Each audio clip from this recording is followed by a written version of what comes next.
How's it going, everyone? Got a ton of stuff to go over in this video. A lot of PlayStation game news and updates. A major PlayStation Plus premium title has been fixed. We talked about it a little while ago, but thankfully an update has rolled out pretty quickly and it has been remedied. So we'll talk about that. Elden Ring gets its first major expansion announced. We'll talk about that. And Final Fantasy 16 gets a gigantic news drop. So we'll cover that at the end of this video, but first of all, The Legend of Dragoon, a brand new update, has fixed the major PlayStation 4 and PlayStation 5 issues. The version 1.02 update did release today, and a lot of the issues have been remedied as far as the game getting soft locked and there being just a lot of bugs and glitches. It's still not something I am happy that happened in the first place, given that I feel like issues like this really shouldn't be happening, especially with classic titles. And again, when issues are this prevalent, I feel like it's obvious with even the most minor amount of playtesting that these issues are existing in the game.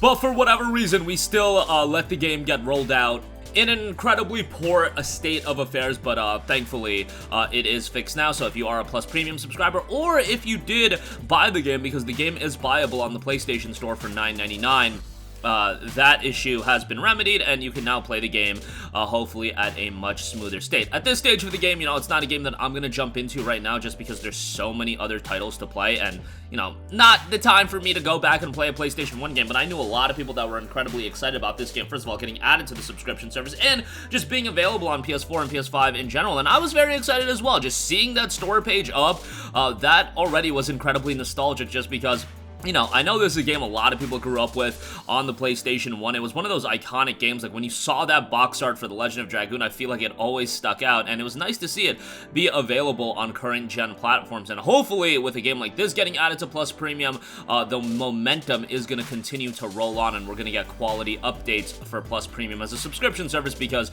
we all know that has been severely lacking over the last few months, to say the least. Plus Extra has been absolutely killing it. Plus Premium, on the other hand, not so much. And when you get a good update like with Legend of Dragoon, and then ultimately the game is not running at a high level, that is incredibly unfortunate. But nonetheless, the update has been rolled out, and it is fixing the major problems that have been persisting in the game. Alright, moving on from that, Elden Ring gets a brand new expansion announced. We have Shadow of the Erdtree that is currently in development. It was officially announced over on the Twitter account, and publisher Bandai Namco and developer From Software have announced Elden Ring expansion. A release date was not yet announced. Bandai Namco teased Rise, Tarnish, and Let Us Walk a new path together. An upcoming expansion for Elden Ring Shadow of the Erdtree is currently in development. We hope you look forward to new adventures in the lands between. Kind of surprising it took this long for DLC for Elden Ring to finally be revealed, given that, it's been a year since the game has been revealed. But hey, 1 year, I should say it's been a year since the game has been released, but, timing-wise, 1 year after the game's released, now we're getting the update as far as new content rolling out for the game. That is pretty exciting. I mean, I am not the biggest fans of the Souls-like games. They're just not my cup of tea. I can still appreciate those games immensely, and I've played them. I played like literally every From Software title that has dropped, and Elden Ring was a game that I enjoyed more so than from a combat standpoint.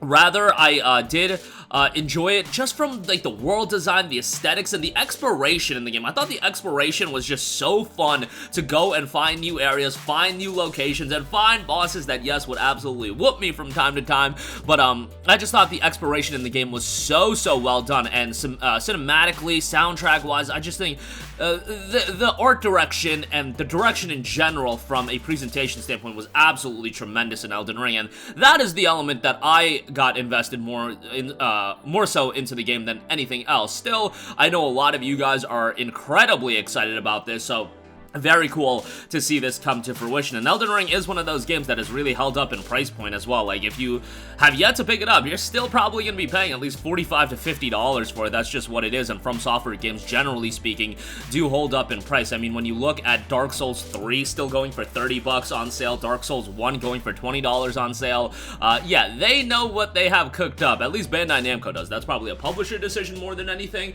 but they know exactly what they have. And I imagine that this will be maybe the first of 2 expansions. We'll see how many expansions they will roll out. I believe Dark Souls 3 had a couple. Bloodborne obviously had one. We'll see what the deal is with Elden Ring as the development of this continues to go on. I would probably expect a release sometime in the summer, but we'll see how that rolls out. But even I have to say I'm pretty excited for it, just to, get into more exploration. Given the attention that they put towards Elden Ring in general, I imagine that that is going to absolutely bleed through in the expansion. And not only does From Software be working on this expansion right now, they also got Armored Core in development as well. So they are a busy development studio right now with a couple of exciting projects in the oven. So when you talk about an Elden Ring expansion, Elden Ring, by most accounts, was Game of the Year of 2022, and you're talking about a beloved franchise to many people, not as big as the Souls games, but a beloved franchise to many people, like Armored Core also making a comeback. They're doing a lot of things that I think people are going to get excited for, and I think just based on their work on the Souls games and how these games have been received, I think that will bleed into the hype level of Armored Core as well. I'm not saying Armored Core is going to be as big as Elden Ring, that's definitely not going to be the case, but I do think From Software has a lot of goodwill right now, so hopefully they do a lot of great work this year. Lastly, I do want to give you guys a heads up. You've probably seen it everywhere, but Final Fantasy 16 has gotten a plethora